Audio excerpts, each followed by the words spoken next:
बहुत सारे बच्चों के मन में एक सवाल रहता है जिसका जवाब मैं आपको आज दूंगा, और वो है how to write answer in business laws. ठीक है, बिजनेस लॉज में आंसर को कैसे लिखना होता है उस पर आज मैं चर्चा करूंगा। ठीक है, आप चाहो तो ये जो भी मैं पॉइंट्स लिखवा रहा हूं अपनी कॉपी में नोट डाउन कर लो। भूल जाओगे, नहीं तो कल भूल जाओगे, परसों भूल जाओगे, लेकिन अगर आपके पास कहीं नोट डाउन रहेगा तो आप एग्जाम से एक दिन पहले भी इन पॉइंट्स को देखकर जा सकते हो कि एग्जैक्टली लॉ में, बिजनेस लॉज में आंसर लिखने कैसे हैं। और बहुत सारी जो क्वेरीज हैं वो आज इस वीडियो से दोस्तों आपकी क्या हो जाएगी, कवर हो जाएगी। ठीक है, सबसे पहला क्वेश्चन नंबर 1 जो हमारे मन में आता है वो ये होता है, सर जब हम आंसर्स लिखेंगे तो हमें अपने आंसर को पैराग्राफ फॉर्म में लिखना चाहिए, पैराग्राफ फॉर्म में, या हमें अपने आंसर को पॉइंट वाइज फॉर्म में लिखना चाहिए। तो दोस्तों आईसीआई ने इस पर कोई भी अलग से गाइडलाइन नहीं दी है कि पैराग्राफ लिखना चाहिए या पॉइंट वाइज लिखना चाहिए। आप इसमें जो मेरा सजेशन रहेगा, जो कि एग्जामिनर को चेक करने में इजी जाएगा, वो होता है फॉलो पॉइंट वाइज। आप पॉइंट वाइज आंसर्स को लिख के point A, point B, point C, point D, point 1, point 2, point 3। ठीक है, ये पहला सवाल था आपका। सेकंड सवाल, क्वेश्चन नंबर 2, सर क्या हम आंसर को अपनी ओन लैंग्वेज में लिख सकते हैं? Can we write answer in own words? क्या हम आंसर्स को अपने शब्दों में लिख सकते हैं? मान लो हमने मॉड्यूल के शब्द नहीं, सर बात वही लिखूंगा जो मॉड्यूल में लिखी है, लेकिन अपने शब्दों में जो मुझे वर्ड्स आते हैं, उन वर्ड्स के जो नॉर्मल वर्ड्स होते हैं उनको यूज करके लिख सकता हूं क्या? तो the answer is no. The answer is no. मतलब सर हमें पूरा module word by word, line by line, इतना मोटा मॉड्यूल याद करके जाना पड़ेगा क्या?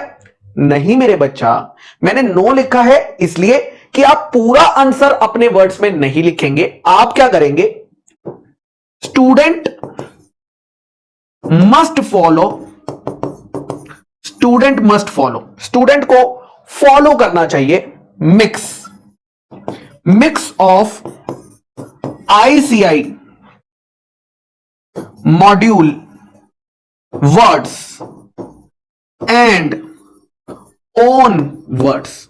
ठीक है, तो आप मिक्स फॉलो करेंगे जिसमें आईसीआई मॉड्यूल का मान लीजिए 50% रहेगा और आपके खुद के वर्ड्स का 50% रहेगा। इस तरीके का रेशो रहना चाहिए। क्लियर है सभी को? यस सर, एकदम क्लियर है। Next question number 3।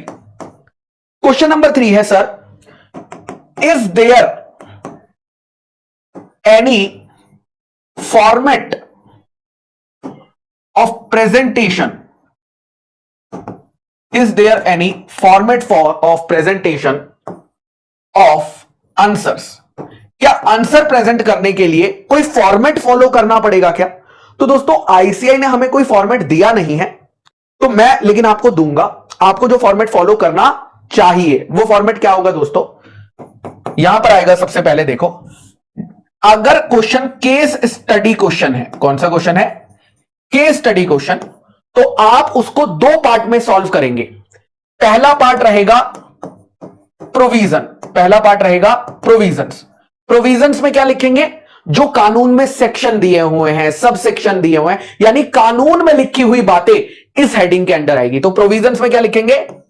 लॉ की बातें, जो भी लॉ में बात लिखी हुई है वो आप लिखेंगे, जो भी लॉ में बात लिखी हुई है। दूसरी आपकी पार्ट रहेगा एनालिसिस एंड कंक्लूजन। ठीक है, एनालिसिस में आप क्वेश्चन की समरी लिखेंगे। क्या लिखेंगे? जो भी आईसीआई ने आपको क्वेश्चन दिया है उसका एक शॉर्टर समरी आप यहां पर लिखेंगे, क्वेश्चन की समरी। और कंक्लूजन जो होगा वो आपका फाइनल आंसर होगा। कंक्लूजन क्या होगा? फाइनल आंसर होगा। ठीक है, और हमेशा आप कंक्लूजन को अंडरलाइन करके आएंगे। जो भी आपका फाइनल कंक्लूजन है उसको अंडरलाइन करना आपकी जिम्मेदारी है, मैंडेटरी है, करके ही आना है आपको एग्जाम में कंक्लूजन को अंडरलाइन। और अगर प्रोविजन वाले हेडिंग में भी आपने कुछ इंपॉर्टेंट बातें लिखी है लॉ की जो आपको लग रहा है कि एग्जामिनर को देखनी चाहिए, तो उन चीजों को भी आप क्या कर देंगे, अंडरलाइन कर देंगे। नेक्स्ट आता है दोस्तों question number 4। How much time for presentation of one answer। एक आंसर को प्रेजेंट करने के लिए, एक आंसर को लिखने के लिए कंप्लीट पढ़ने के बाद तो कितना टाइम हम दे सकते हैं, तो ये डिपेंड करता है मार्क्स पर। इट डिपेंड्स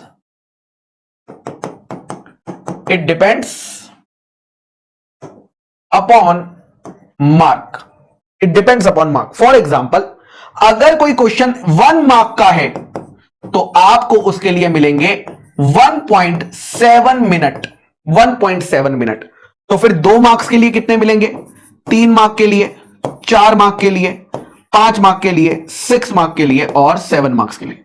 तो अगर मैं आपको बताऊं 2 मार्क्स के लिए 1.7 इंटू 2, यहां पर आपको मिलेंगे 3.4 मिनट।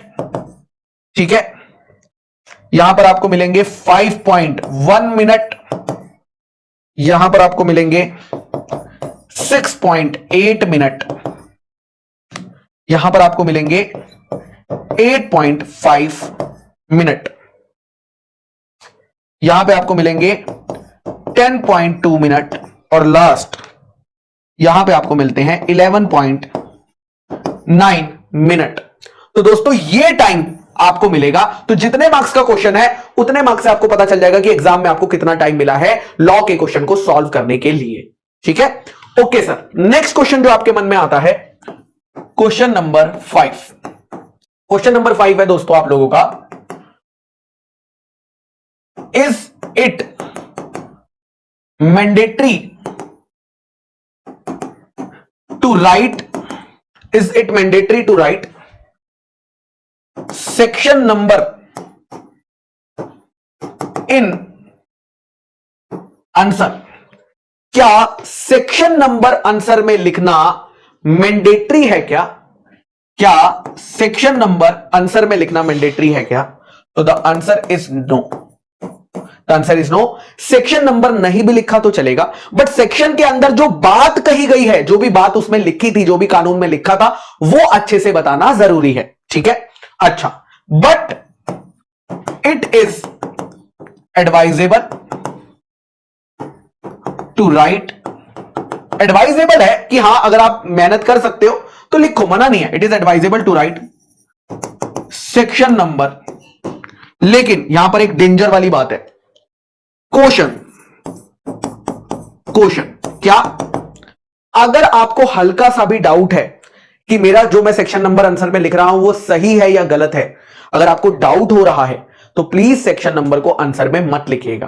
ठीक है, सेक्शन नंबर आंसर में तभी लिखा जाएगा जब आप 100% श्योर हो कि जो मैं सेक्शन नंबर लिख रहा हूं वो एकदम करेक्ट लिख रहा हूं। So mention section number only if you are 100% sure. If you are 100% sure तभी आपको सेक्शन नंबर लिखना है, otherwise not. Next question, question number 6। What should be the length of answer. Sir ये जो लॉ का आंसर है ये कितने पेज का होना चाहिए? 1 पेज का होना चाहिए, 1.5 पेज का होना चाहिए, 2 पेज का होना चाहिए, कितने पेज का आंसर लिखना है हमें वहां पे? तो दोस्तों इसका कोई क्लियर कट आंसर नहीं है। मॉड्यूल में ऐसा नहीं लिखा कि भैया इतने मार्क्स का क्वेश्चन होगा तो इतना मार्क्स का लिख देना, इतने मार्क्स का होगा तो इतने पेज भर देना। ऐसा जैसे वो लिखा नहीं आता कि ऐसे राइट इन 200 वर्ड्स, वैसा यहां पर कुछ भी नहीं है। ये डिपेंड करता है मल्टीपल फैक्टर्स पे। It depends upon multiple factors. क्या क्या फैक्टर्स हो सकते हैं? सर एक फैक्टर तो होगा कि वो कितने मार्क का क्वेश्चन है, नंबर ऑफ मार्क्स, कि वो कितने मार्क का क्वेश्चन है। ऑब्वियस सी बात है सर, 2 मार्क के क्वेश्चन की लेंथ और 7 मार्क के क्वेश्चन की आंसर की लेंथ सेम नहीं हो सकती। मैंने पूछा क्यों नहीं हो सकती? सर देखिए, 2 मार्क्स के लिए हमें टाइम कम मिला है, मैंने कहा हाँ, और 7 मार्क्स के लिए हमें टाइम ज्यादा मिला, मैंने कहा हाँ, तो दोनों की लेंथ सेम हो जाएगी, तो कैसे सेम टाइम पे कंप्लीट होगा? मैंने कहा लॉजिक तो है तुम्हारी बात में। चलिए, number of marks. Second point हो सकता है कि वो क्वेश्चन कितना डिफिकल्ट है, कितना टेक्निकल है, ठीक है।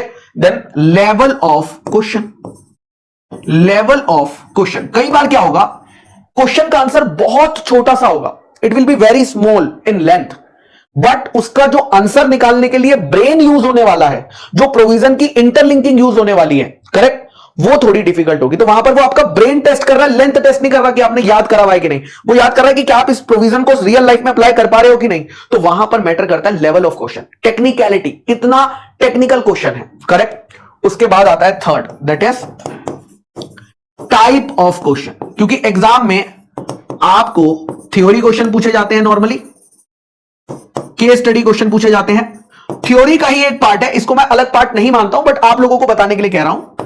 एक डिफरेंस के क्वेश्चन भी आते हैं, डिफरेंस बिटवीन दी टू, जिसको हम नॉर्मली टेबल फॉर्मेट में बताते हैं। तो ये सारी चीजों को ध्यान में रखते हुए और टाइमिंग को ध्यान में रखते हुए दोस्तों, हम अपने आंसर को ड्राफ्ट करते हैं। और इसीलिए मेजॉरिटी बच्चों का मैं देखता हूं, जब वो कॉपी की शुरुआत होती है तो आंसर एकदम डिटेल होते हैं, जब वो एंड में आता है ना, तो उसके आंसर क्या हो जाते हैं? शॉर्ट हो जाते हैं। क्यों? क्योंकि उसने शुरू के आंसर्स को बहुत टाइम दिया, और लास्ट में टाइम कम बचा, तो उसने लास्ट के आंसर्स को टाइम नहीं दिया, जिसकी वजह से उसकी लेंथ छोटी होगी। लेकिन अगर आप लोग इस टाइमर के रूल को फॉलो करोगे, ये वाला जो रूल मैंने आपको दिया है, तो आपके सभी आंसर्स की लेंथ ऑलमोस्ट बराबर आएगी। ऐसा नहीं होगा कि पहले के आंसर्स बहुत बड़े हैं और लास्ट के आंसर बहुत छोटे हैं। सभी आंसर प्रॉपरली नजर आएंगे अगर आप इस स्पीड को मेंटेन करके रखोगे, ठीक है।